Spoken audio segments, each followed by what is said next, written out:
ప్రేక్షకులకి ఆ లలితాంబిక అమ్మవారి యొక్క అనుగ్రహం పరిపూర్ణంగా కలగాలని మనస్ఫూర్తిగా కోరుకుంటూ మనం ఈరోజు చెప్పుకోబోయేటువంటి టాపిక్ ఏమిటి అని చెప్పి చూసుకున్నట్లయితే మనము ఫిబ్రవరి మాసంలో ఏ లగ్నము వారికి, లగ్నం తెలియని వారు రాశి నుంచి చూసుకోండి, వారికి ఏ విషయాల్లో చాలా బాగుంది, ఏ విషయాల పట్ల కాస్త జాగ్రత్త వహించాలి, మరియు ఏ దేవత ఆరాధన చేసుకుంటే మంచిది అనేటువంటి విషయాలు చెప్తుంది నేనైనప్పటికీ కూడా చెప్పిస్తుంది సాక్షాత్ లలిత అమ్మవారిగా భావిస్తూ అసలు ఈ గ్రహస్థితి ఎలా ఉంది ఈ నెల. మనకి వృషభ రాశిలో గురువు, మిథునంలో కుజుడు, అదేవిధంగా కన్యలో కేతువు, మీనంలో రాహువు, మన కుంభరాశిలో శని చంద్రులతో ఈ నెల ప్రారంభం అవుతుంది 1వ తేదీ నుంచి. మకర రాశిలో రవి బుధుల యొక్క సంచారం జరుగుతుంది. శుక్రుడు కూడా మనకి మీన రాశిలో ఉన్నాడు. అయితే ఈ యొక్క గ్రహస్థితి ఏదైతే ఉంటుందో, అంటే మకరం నుంచి కుంభం నుంచి మీనంలోకి ఈ ప్రయాణాలు అనేవి షష్టగ్రహ కూటమి కోసం వెళ్తుంటాయి. ఈ గ్రహాలన్నీ కూడా ఈ యొక్క గ్రహస్థితి ముఖ్యంగా ఏ లగ్నము వారికి ఎటువంటి మంచి ఫలితాలు ఇస్తుంది, ఏ జాగ్రత్తలు, ఏ దేవతారాధన అనేటువంటి మనం ఇప్పుడు తెలుసుకుందాం.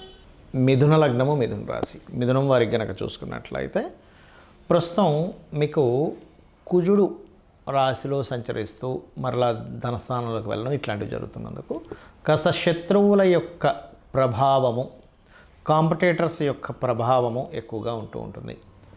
అదేవిధంగా కుటుంబ సభ్యులే కొంత శత్రువులుగా అంటే మారడము ఇటువంటివి జరుగుతూ ఉంటాయి. కాకపోతే మీరు ముఖ్యంగా విద్యార్థులు కానీ, రైతులు కానీ, రియల్ ఎస్టేట్ రంగాల్లో ఉండేటువంటి వారు కాస్త జాగ్రత్త వహించాలి. అలాగే మరొక విషయం ఏంటంటే ఇక్కడ లాంగ్ జర్నీస్ అధికంగా చూపిస్తున్నాయి. అయితే మీరు లాంగ్ జర్నీస్లో పర్టికులర్గా 1, 2 తేదీలు లాంగ్ జర్నీ చేసేటప్పుడు కొంత జాగ్రత్తగా ఉండండి. 3, 4, 5 తేదీలు మీరు ప్రత్యేకంగా ఉద్యోగ సంబంధించినటువంటి విషయాల పట్ల కాస్త జాగ్రత్త వహిస్తూ ఉండాలి. ఇక్కడ సంతాన కారకుడు ఎవరైతే ఉన్నారో, సంతాన అధిపతి ఎవరైతే ఉన్నారో, ప్రత్యేకంగా శుక్రుడు దశమ స్థానంలో సంచరిస్తున్నందుకు క్రియేటివ్ ఫీల్డ్లో ఉండేవారు, అంటే సినిమా ఫీల్డ్ కావచ్చు, లేనట్లయితే సీరియల్స్ కావచ్చు, anything interior designing related, anything creative, fashion related, boutiques నడిపేవాళ్ళు, లేనట్లయితే వీళ్ళు ఎవరైతే ఉంటారో వీళ్ళందరికీ కూడా చక్కటి యోగం అనేటువంటిది కనబడుతుంది. అంటే కొత్త అవకాశాలు వస్తాయి. అలాగే మరొక విషయం ఏంటంటే ఇక్కడ గమనించుకున్నట్లయితే సప్తమాధిపతి ఎవరైతే గురువు ఉన్నాడో, ఈ గురుగ్రహం మీకు 12వ స్థానంలో సంచరిస్తున్నందుకు విదేశాలకి వెళ్ళాలనేటువంటి ప్రయత్నం కూడా ఫలిస్తుంది. సప్తమాధిపతి వ్యయస్థానంలో ఉన్నాడు. ఇక్కడ ముఖ్యంగా ఎప్పుడైనా సరే సప్తమాధిపతి వ్యయస్థానంలో ఉన్నప్పుడు వివాహ సంబంధించిన విషయాల్లో కూడా శుక్రరాశుల్లో ఉన్నందుకు ఇష్టపడిన వారిని వివాహం చేసుకోవడానికి చేసే ప్రయత్నం ఫలించడము, అలాగే కాస్త బ్యాంకింగ్ వర్క్స్ కావచ్చు, లేనట్లయితే కొన్ని సందర్భాల్లో ఒక్కొక్కసారి చూడండి టీచింగ్ రిలేటెడ్ రంగాల్లో ఉండేటువంటి వారి కొత్త అవకాశాలు రావడం, ఇటువంటివన్నీ కూడా చాలా స్పష్టంగా గోచరిస్తున్నాయి. ఇక్కడ మెయిన్గా మీరు 4వ స్థానంలో ఉండే కేతువుని, 2వ స్థానంలో ఉండేటువంటి కుజుడు విషయాలు జాగ్రత్తగా ఉండాలంటే కుటుంబ సభ్యులు, ధనము, భూములు, విద్యా సంబంధించినటువంటి విషయాల్లో జాగ్రత్తగా కేర్ తీసుకోవాలి.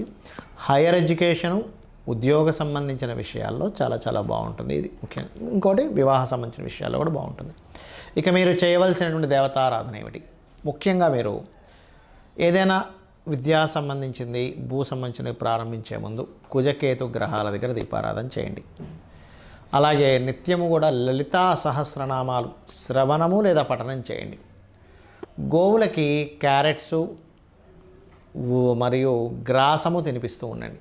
దీనివల్ల ఏమవుతుందంటే అనవసరంగా ఏదైనా ఇబ్బందికరమైనటువంటి విషయాలు కుటుంబ సభ్యులతో కావచ్చు, భూ సంబంధించిన విషయంలో కావచ్చు, అదేవిధంగా విద్యా సంబంధించినటువంటి విషయాల్లో కావచ్చు ఇబ్బంది కలగకుండా ఉంటుంది. చాలామందికి ఎన్నో రెమెడీస్ చేస్తుంటారు. ఏ రెమెడీస్ చేస్తున్నా సరే అది ముందుకి కదిలినట్టే కదిలి ఆగిపోతూ ఉంటుంది. అది ఎందుకు అనేది అర్థం కాదు.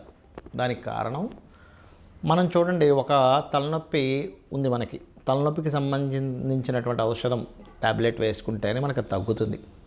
కడుపు నొప్పికి ఒకటి, తలనొప్పికి ఒకటి, లేనట్లయితే అజీర్ణ వ్యాధి అయితే ఒకటి, జ్వరానికి అయితే ఒకటి, ఇంకో దానికి మనకి వైటమిన్స్ సంబంధించినవి ఎలా అయితే వేరువేరుగా ఉంటాయో, మొట్టమొదటిగా మనకున్న సమస్యని తీర్చడానికి ఏ గ్రహానికి చేసుకోవాలి, ఏ దేవతారాధన చేసుకోవాలని ముఖ్యంగా తెలుసుకోవాలి.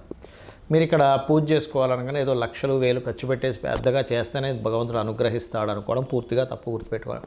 మీరు ఇంట్లో చిన్నగా ఒక చిన్న గణపతి బొమ్మ పెట్టుకున్న, అమ్మవారిది ఏదైనా చిన్నది మీరు ఒక పటం పెట్టుకొని కూడా మీరు గనక భక్తి శ్రద్ధలతో ఎటువంటి ఫలాపేక్ష రహితంగా, అంటే ఎటువంటి ఫలము ఆశించకుండా గనక భగవంతుడికి మీరు గనక చేయగలిగితే దానికి మించినటువంటిది మరొకటి లేదు. గుర్తుపెట్టుకోండి. అయితే ఇక్కడ ఒక్కొక్కరికి ఒక్కో సమస్య ఉంటుంది. మీకు సింపుల్గా మీ యొక్క జాతక చక్రంలో మీ గ్రహస్థితి మీకు చూసుకోవడం తెలియదు కాబట్టి, కొంతమందికి తెలిసి ఉంటుంది ఆస్ట్రాలజీ పరిచయం ఉన్నవారు, కొంతమందికి తెలియదు. తెలిసిన వారు అదృష్టవంతులు, ఎందుకంటే వారి ద్వారా చూసుకొని చక్కగా వారు ఆ చిన్న చిన్న రెమెడీస్తో బయటపడగలుగుతుంటారు. తెలియని వాళ్ళకి ఏమిటి అంటే, మీ జన్మజాతకంలో ఉదాహరణకి శని పాడయ్యాడు, లేదా ఉద్యోగ సంబంధించిన విషయంలో ఎక్కువ ఇబ్బంది పడుతున్నారు అనుకోండి, చక్కగా ఏం లేదు, లలిత అమ్మవారి పటం పెట్టుకొని ఓం శ్రీమాత శ్రీ మహారాజ్ని శ్రీమత్ సింహాసనేశ్వరి నమః అనుకుంటూ కుంకుమతో ఇలాగ వేయడం, పూజ చేయండి. ఒకసారి అనుకోవడం ఓం శ్రీమాత శ్రీ మహారాజ్ని శ్రీమత్ సింహాసనేశ్వరి నమః అనుకోండి, కుంకుమ వేయండి, లేదా ఒక పుష్పం వేయండి, సరిపోతుంది. ఉన్న ఉద్యోగంలో ఇంకా ఇంప్రూవ్మెంట్స్ రావాలి, ఓం మాణిక్య మకుటాకార జానుద్వై విరాజితాయ నమః అని చేసుకోండి, సరిపోతుంది. లేదండి అనారోగ్య సమస్యలతో ఎక్కువగా బాధపడుతున్నాము అనుకునేటువంటి వారు ముఖ్యంగా సూర్య భగవానుని చూస్తూ ఓం సర్వవ్యాధి పరసమని సర్వమృత్యు నివారిణి అగ్రగణ్య అచింత్య రూప కలికల్మషనాశినే నమః అని చేసుకోండి, సరిపోతుంది. పేరు ప్రఖ్యాతలు రావాలి, సూర్య భగవాన్నే చూస్తూ ఓం భానుమండల మధ్యస్థ భైరవీ భగమాలినే నమః. అయితే మీరు చేసేటప్పుడు సూర్యుల్లో అమ్మవారు ఉంది అనేటువంటి భావనతో చేయండి. ఇంట్లో పూజ చేసేటప్పుడు అక్కడ ఏదో పటం ఉందని కాదు, సాక్షాత్ అమ్మవారు అక్కడ ఉంది, ఆ అమ్మవారికి నేను చేస్తున్నాను అనేటువంటి భావనతో చేయండి, ఖచ్చితంగా ఫలితం వస్తుంది. ఏమి ఆశించకుండా మీరు చేయండి, ఆటోమేటిక్గా ఫలితం వచ్చేస్తుంది. పంచోపచార పూజ అంటుంటారు, తెలుసు కదా, గంధము, పుష్పము, దీపము, ధూపము, నైవేద్యము, ఏ నైవేద్యమైనా పెట్టచ్చు. గుర్తుపెట్టుకోండి, ఇదే పెట్టాలి ఇది పెట్టకూడదు అనేది ఏమీ లేదు. మీ భక్తి శ్రద్ధలతో శ్రీకృష్ణ పరమాత్మ చెప్పాడు ఏంటి, మీరు ఫలాపేక్ష రహితంగా ఫలమైనను పుష్పమైనను పత్రమైనను ఉదకమైనను మీరు ఏది సమర్పించినా కూడా నేను ప్రీతితో స్వీకరిస్తున్నాను అన్నాడు ఆయన. కాబట్టి అలా పెట్టండి, ఖచ్చితంగా తీసుకుంటాడు స్వామి. మరి అదేవిధంగా మరి కొంతమందికి వివాహం అవ్వదు, అలాంటి వారు తెల్లటి పుష్పాలు ఎర్రటి పుష్పాలు తీసుకొని అమ్మవారి ఫోటో దగ్గర, లేకపోతే యంత్రం ఉంటే యంత్రం దగ్గర చక్కగా మీరు యంత్ర సంబంధించినవి కూడా కొన్ని చెప్తాను నేను మీకు తర్వాత వీడియోలో. అక్కడ చక్కగా ఏం చేస్తారంటే మీరు ఒక్కొక్క పువ్వు వేస్తూ ఓం కామేశబద్ధ మాంగళ్య సూత్రశోభిత కందరాయే నమః అనుకుంటూ చేయండి. లేదండి మా దగ్గర పుష్పాలు దొరకట్లేదు, లేకపోతే అంత పొద్దున్నే లేదు అంటే అక్షింతలు వేసుకుంటూ కూడా చేయవచ్చు, అందులో ఎటువంటి సందేహం లేదు. మరి అదేవిధంగా వివాహ జీవితం బాగాలేదు, అలాంటి వారు చక్కగా మీరు ఓం శివకామేశ్వరాంకస్త శివ స్వాధీన వల్లభాయే నమః అని చేసుకోండి.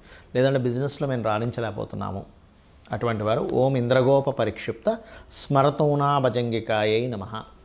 ఫైనాన్షియల్ గ్రోత్ రావాలి, ఓం సంపత్కరీ సమారూఢ సింధుర వ్రజ సేవితాయే నమః. ఆ రకంగా మీరు ఎంత చేసుకుంటూ ఉంటే అంత చక్కటి ఫలితాలు మీకు రావడం జరుగుతుంది. అలాగే మరి కొంతమందికి అప్పులు ఎక్కువగా ఉంటాయి, వాళ్ళ రేపు అప్పుల బాధలు చాలామంది పడుతున్నారు. ఓం అపర్ణాయే నమః అని చక్కగా బిల్వ దళాలు కనుక మీ దగ్గర ఉంటే ఒక్కొక్క బిల్వ దళంతో అమ్మవారి దగ్గర పెడుతూ ఒక పుష్పము బిల్వ దళం కలిపి చేయండి, ఖచ్చితంగా మీరు అప్పుల బాధల నుంచి బయటపడతారు.